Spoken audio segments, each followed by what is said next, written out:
আজকে এত মজার একটা ভর্তার রেসিপি শেয়ার করব যেটা দিয়ে অনায়াসে 2 প্লেট ভাত খেয়ে ফেলতে পারবেন। যাদের মুখে রুচি নেই তাদের মুখে রুচি ফিরে আসবে। এখানে আমি নিয়েছি কয়েকটা শুকনা মরিচ, এগুলোকে আধা ঘন্টার মতো পানিতে ভিজিয়ে রেখেছিলাম। আর নিয়েছি পুঁটি শিদুল, এগুলোকে ভালো করে ধুয়ে এখন একটা ব্লেন্ডার জারে দিয়ে ব্লেন্ড করে নিব। এখানে নিয়েছি কয়েকটা পুঁইশাক পাতা, পাতাগুলোকে ধুয়ে ভালো করে কুচি করে কেটে নিতে হবে। এখন কড়াইতে তেল গরম করে এর মধ্যে বেশি করে পেঁয়াজ কুচি দিয়ে সামান্য একটু ভেজে এর মধ্যে দিয়ে দিচ্ছি ব্লেন্ড করে রাখা শুটকি আর মরিচের পেস্ট। আবারও এটাকে ভালো করে কষিয়ে এখন এর মধ্যে দিয়ে দিচ্ছি স্বাদ অনুযায়ী লবণ, 1 চিমটির মতো হলুদের গুঁড়ো আর সামান্য একটু পানি। এখন এটাকে খুব ভালো করে ভেজে নিতে হবে যতক্ষণ না পর্যন্ত এটা থেকে তেল ছেড়ে দিচ্ছে।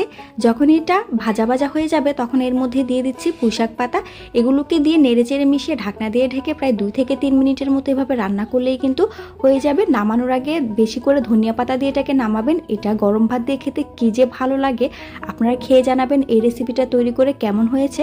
আশা করছি ভালো লাগবে। Thanks for the watching.